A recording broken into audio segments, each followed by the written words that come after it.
Good evening, everyone. Thank you for coming. And tonight we have the pleasure of talking to Miss Chloe Irla, who is an artist at our CCBC Essex exhibition and Still We Rise.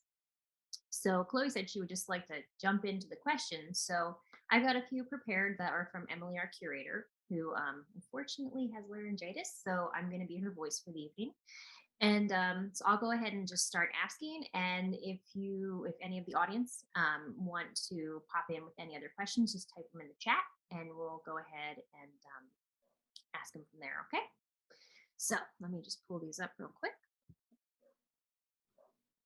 All right. So our first question is, what made you want to be an artist? Oh gosh, that's a good question. Um, when I was in kindergarten, and this is like going way back, I dressed up as an artist for career day, and I didn't know, at that age, you don't know how the world works, and you can dream, and but that was ultimately what I wanted to be, and um, I then started pursuing art seriously when I was in high school. I had a really supportive art teacher who recognized that maybe this is something that I should pursue professionally, whatever that means or whatever that meant at the time. And so I decided I got really serious about it and went to the MICA pre-college program when I was a junior in high school, and it was there that I decided that I wanted to be an artist and an academic, that I wanted to teach. And many years later, here I am doing it. So, but I've always been very creative and have enjoyed using art as a creative outlet and that mode of expression. So, yeah, that was a great question. Emily asked some good ones. I've got quite a few prepared. Let's see. I'm just going to open the chat so I keep an eye on that as well. And number two is, what role does humor play in your art practice? Oh, that's a good question too. Um, Humor definitely has its place for me, like overall, in life. Um, and some of my work, like a series of work that I'm working on right now called Homework, is not humorous. It deals with some pretty heavy subject matter about parenting during the pandemic and maternal exhaustion. But I always tell my students this, that if you're not having fun making your work, even if you're dealing with very serious subject matter content, how do you expect your audience to engage with it? And about a decade ago, I did a project called 73 Jerks, where and this was after my parents had moved and they gave me all of these yearbooks from my middle school, high school days. And I was flipping through them and just like, God, I don't want to remember a lot of these people. It was just, that's such that hard time for anybody. Mhm. And so I started making drawings of just their hair. And um, it became this whole series about remembering these moments and why these people were jerks or why I considered them jerks. And but it had this, even though it was some of the memories were like painful to revisit, it was a pretty humorous project, just in the sense of the name of using the name jerks and um, thinking about these little moments in life that it'd be best to forget, but when you see a photograph, it just brings it up. But I think humor has its place in any medium, in any outlet, and I think it's a great way to engage and make work accessible to a broader audience. And another thing I tell my students is art doesn't have to be all doom and gloom. That we can smile and we can laugh, and we don't have to have our like serious art cap on all the time. And I've just been coming back to work, so I haven't had a chance to see the exhibition too much yet. And so I just want to ask, like, how does that play into the work specifically in the show? Sure. So the work in the show, Snow Baltimore paintings. I didn't go into them, or like when I started painting them, which was in April 2020, like when I was at home, and it was a way to like occupy my time. I also like finished many of them at my dining room table while I was watching my daughter do virtual kindergarten.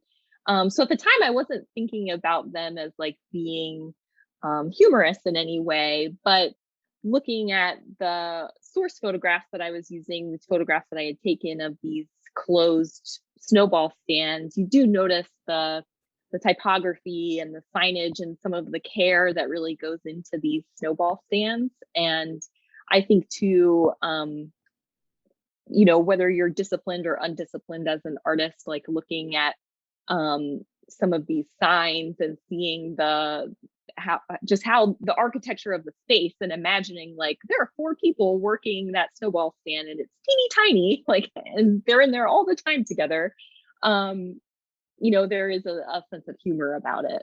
And especially for me, it was the typography and the typographical choices that are used in the signs.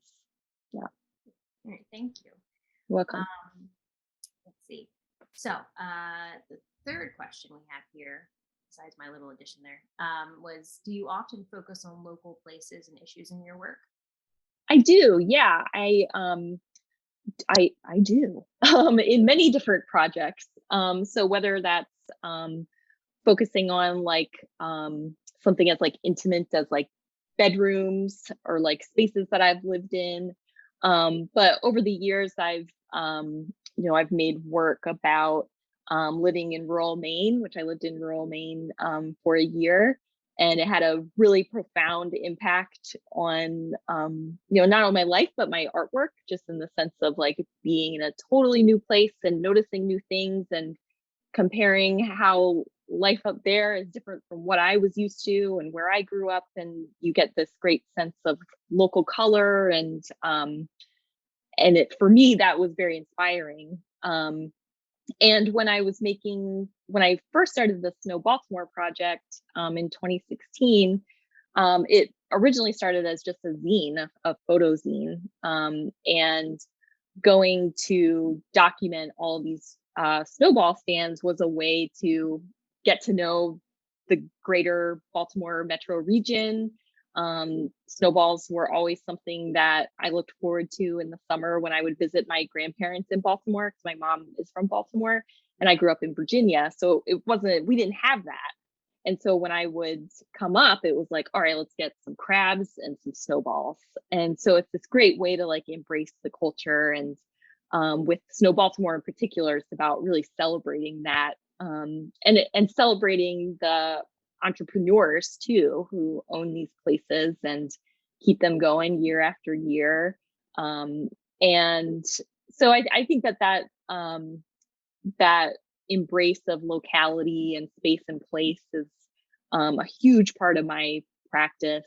I've got another project going on right now with sort of little free library movement up here in Westminster. I've won 2 grants that I've just been buying little free libraries and working with community partners to put them places, and then helping my students to design books that can go in there. So I like the sharing aspect of communities, this like sense of giving and generosity too. So yeah, space and place is huge for me.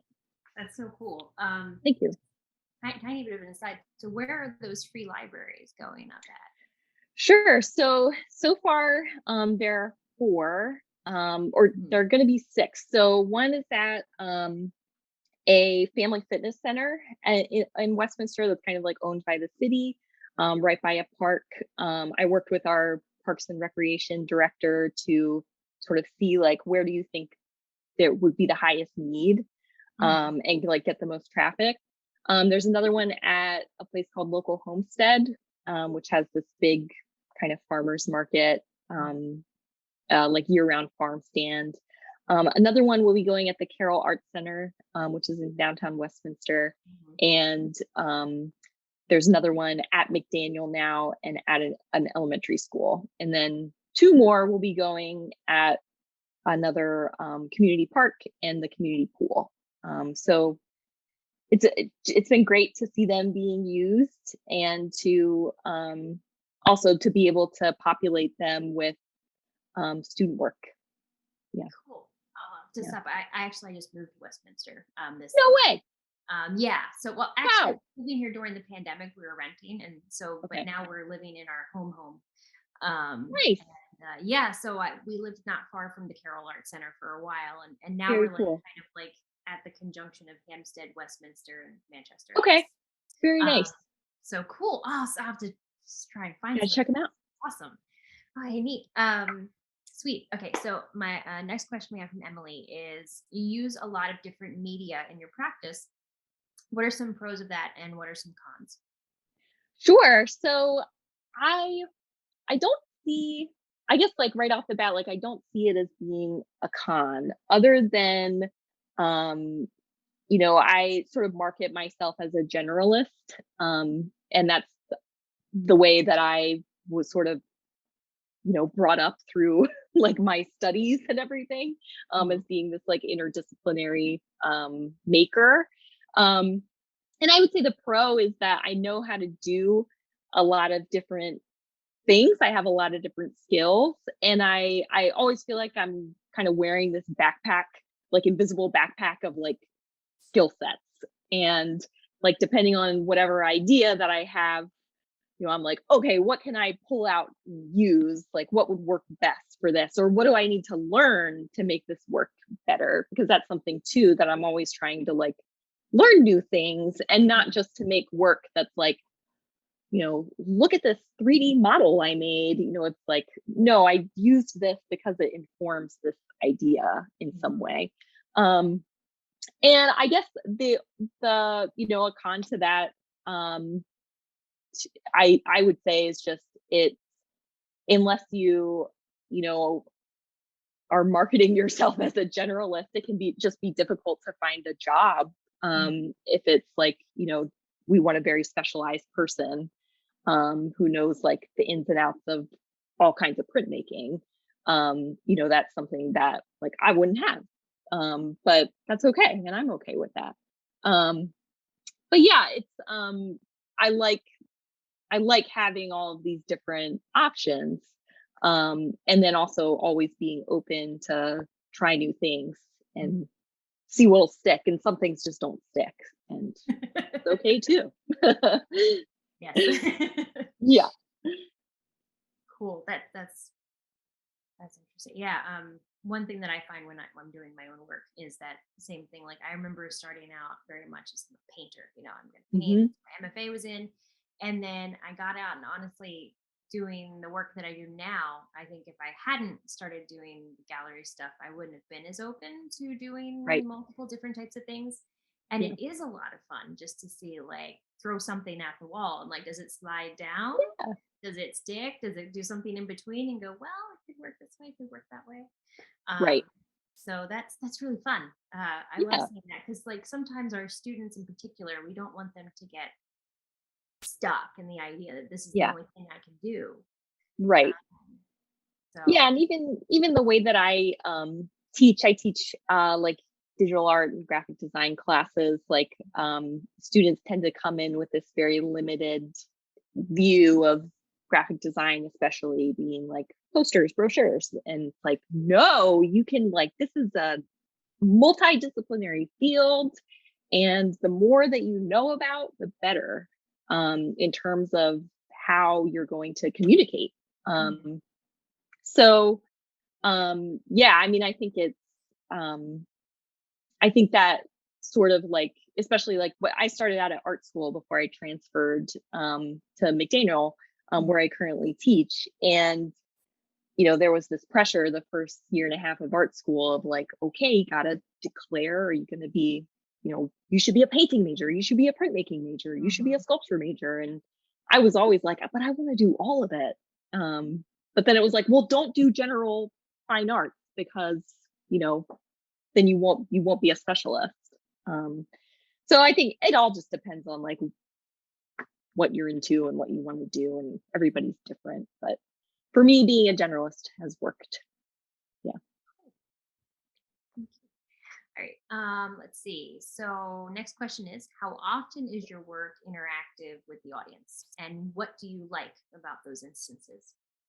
Sure. You mean like showing work or just in terms of like audience interacting with it in I some think way? possibly both would be a good if we could Okay. explore both. Sure. Yeah, I mean, I guess my goal has always been to also not limit like how I show my work in terms of like, oh, well, I'm only going to show in commercial galleries. Like that's not I've never been interested in that sort of like narrow view. And I really like showing at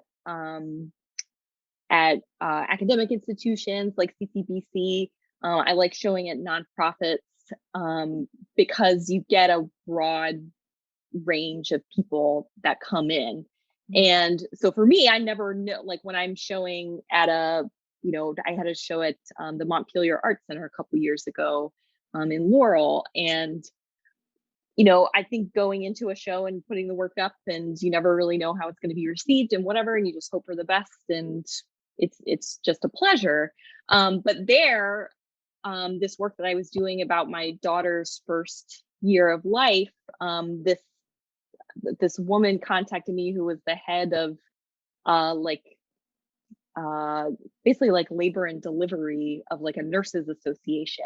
Mhm. And we were able to like really make this connection in terms of like, oh my gosh, like what you're doing would be so helpful in communicating like what this is like to future mothers or pregnant mothers or pregnant, so that was really interesting to me just to make when I get to make those connections. And the little library project that I'm doing now has been great. I mean, it's kind of this like contactless interaction with the public. Like I go check on the little libraries like every 2 weeks or so just to see if they need more books. I'll put more books in there if they need them. But I also get to see like what else people are like what kind of books people are putting in there. And so I get the chance to like learn about the community and like what type of books they or things that they had and are willing to share, Mhm. which is really interesting. So, and I did a public art project. This was like 8 or 9 years ago called Pizza Party Twister at Artscape, and it was a large, like 13-foot diameter pizza that people could play Twister on, and so it was like left foot pepperoni, right foot basil.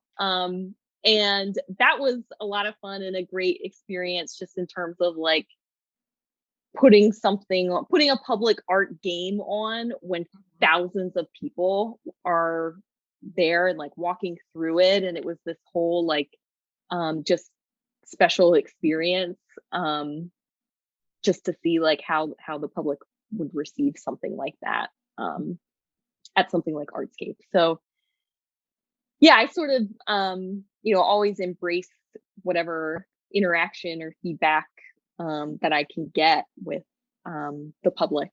Yeah. Cool, cool. Sorry, I wasn't sure if you could hear my 3-year-old's running around outside over there. So I heard like screaming and running down the hallway. So um, perfect. Understandable. I have a 6-year-old, so um, no, that was great. I love that idea of the pizza party twister thing. Oh man, that sounds like it was fun. a fun thing for a reception. Yet, oh, Yeah, I cool. still have the mat, so Ah, you know, if we ever get to do keep it in in-person mind. sessions, yes, Yeah. that would be really great. Oh man. Okay.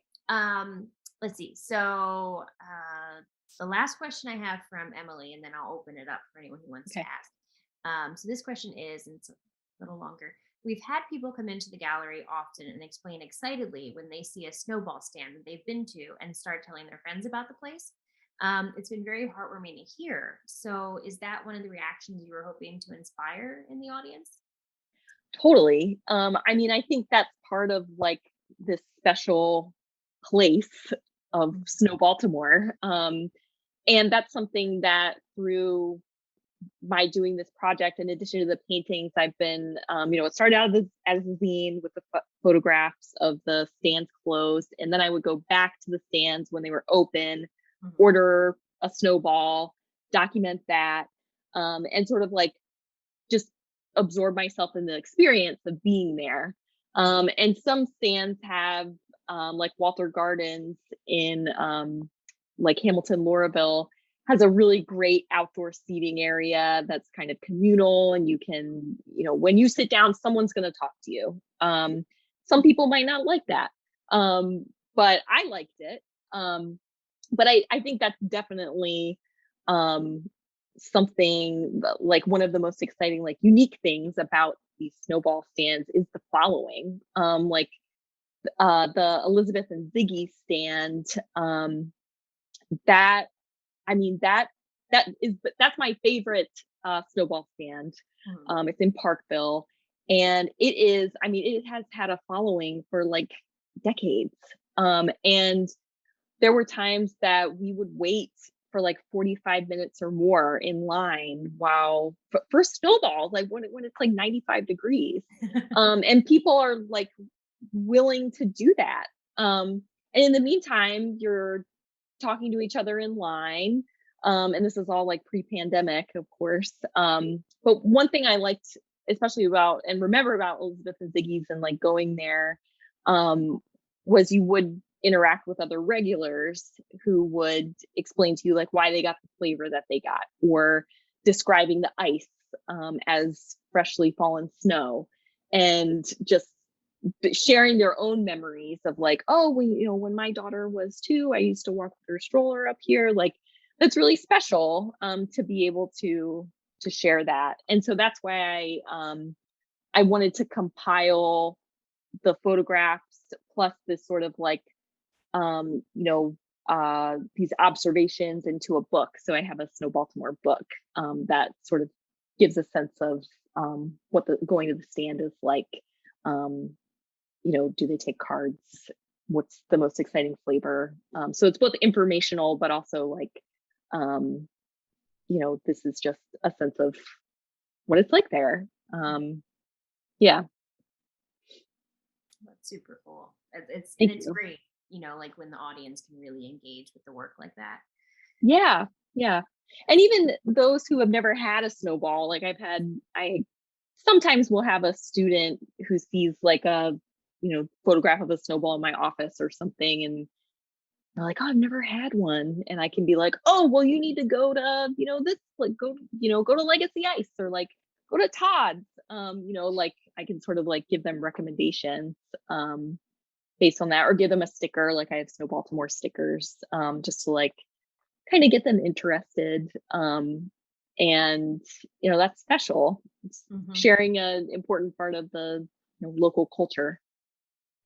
I remember growing up, the big thing at the snowball stand in our neighborhood was the egg custard. Like it's like this one flavor you wouldn't really normally think of, and especially not for like a 10-year-old at the time getting an egg custard snowball, but it's Right, like the best one.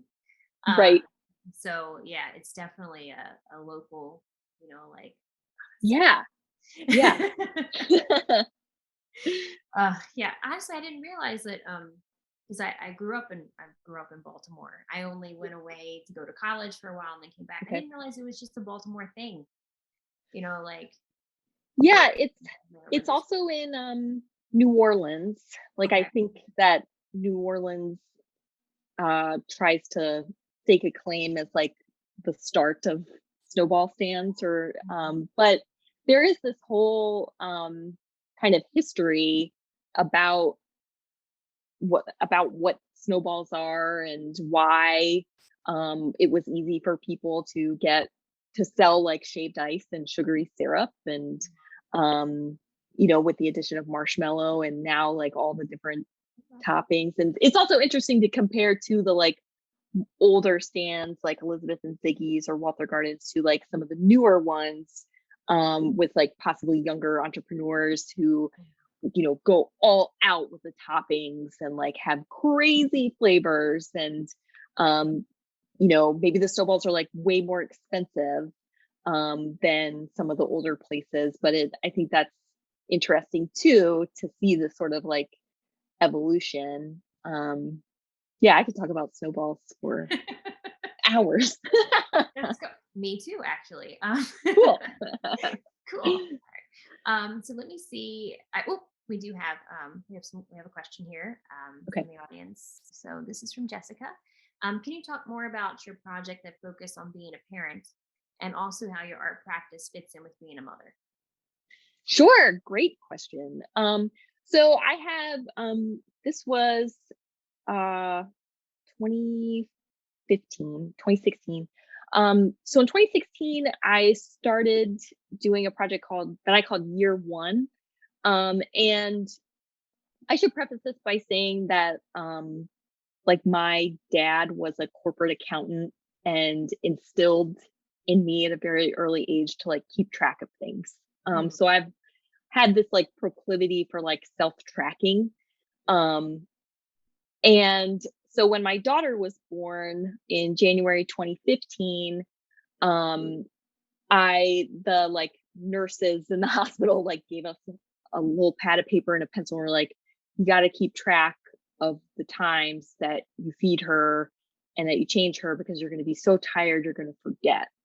And I just, something in me was like, turn the switch, like, okay, I'm going to track everything throughout this first year. So I tracked um, all of her feeding times, bathing times, like when she eventually moved on to a bottle, solid foods, diaper changes, type of diaper, like just sleep, naps, these different categories. And I did that for a year, and that was a way for me to like adjust to parenthood, while still feeling like I was doing something. Because I struggled with that for like the first 6 months of her life. In that, like, why am I not making anything? It's like because I just had a baby. Like, and like looking back on that, I had to like give myself some grace.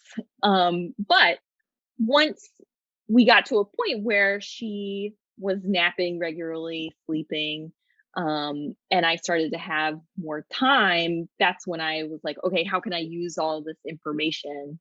And so I decided to make like data visualizations that mapped out all of those days. So I have these digital collages that illustrate and help to compare like what her earliest months were like compared to her later months of that first year. So it's both informational for me to like see that growth, but also they turn into these kind of like detailed textile designs. And as far as like trying to balance art and motherhood, like I at this point, I'm like a master of time management. Um, and I think you have to sacrifice things in order to, do what you want. So like I don't have much of a social life, but that's okay with me. And then I find times throughout the day where I can work. Like I'm a teacher, so in between classes, in between meetings, or like um, now with Zoom meetings, like during Zoom meetings, sometimes I can like be working on something, as long as I don't need to like be totally engaged. And so I've just been able to like carve out spaces. I mean, it's never like a full 8 hours or like a full 4 hours. But for me, that's okay because um, I think those breaks are important to sort of assess like, okay, what am I doing? What did I do? What do I need to do next? Um, so yeah, and I think too, there's like no prescription for like how to do it, in terms of like parenting, working, and trying to have an art career. It's just like um different things work for different people, but I do think like really managing your time in terms of like, okay, I've been doom scrolling on my phone for 20 minutes. I need to stop, put the phone down and pick up the knitting needles. It's or find something else to focus on. Um, yeah, that's a really good question. Thank you. Yeah. Let's see. Do we have anyone else who'd like to ask something? Here's one. What kind of books do your students make for the libraries? Cool, good question. So, right now I just had my graphic design class they made little handmade zines um, called Best and Worst. So they could choose any kind of category that they wanted to, like best ice cream flavor versus worst ice cream flavor. And that was an experiment in just like getting them to apply these principles that we talk about, um, applying or like focusing on digitally, but in making something handmade and then putting in the library. Also, shows them a kind of low stakes way of sharing their work. That we're gonna spend an hour making this thing, and then we're gonna put it out and see if it gets taken, and it might not. But it's not that precious because we're going to make more stuff. And so just trying to instill in them this like DIY like publishing culture, and trying to get them to like empower themselves and like share their ideas.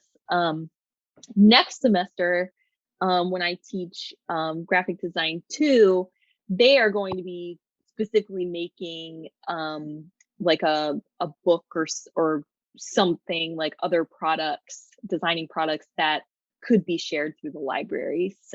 So this has been a sort of like test run this semester, and then I do like summer research with students, and we've shared the books that we've designed through there, through the little libraries. And my mom and my daughter made a book called Good Cat, Bad Cat that I scanned the pages and I had them printed through Blurb and I put them in all the little libraries. Then it teaches manners. Like, is this a good cat or a bad cat? Um, and so yeah, there'll be more to come specifically from students, as this is just getting rolling. But that like empowerment through like getting your work out there is really important to me. Cool, thank you. And Yeah. Jess had just a comment on your talk. She said that she loves how you incorporate so much of your own life and teaching into your art projects, which is great. It's just refreshing, really delving Hmm. into something that people can relate because it's Yeah. from the person themselves. Yeah. That's always just great art making. So wonderful. Thank you. Thank you.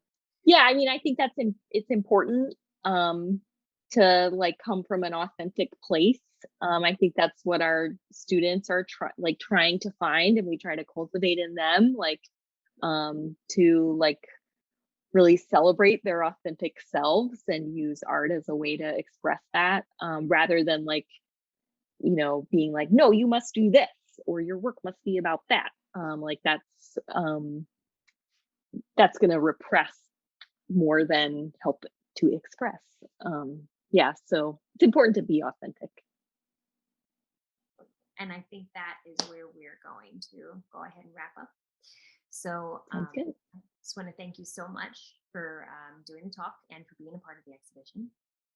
Sure. And I believe it's still up for a couple more days. And we do have the three-dimensional tour that is either up or going up on the website. So if someone can't quite make it into the physical space, they can view the show that way.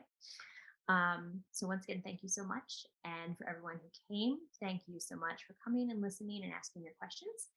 And I hope that everyone has a wonderful evening. Yes, thank you so much. Happy to be here and involved.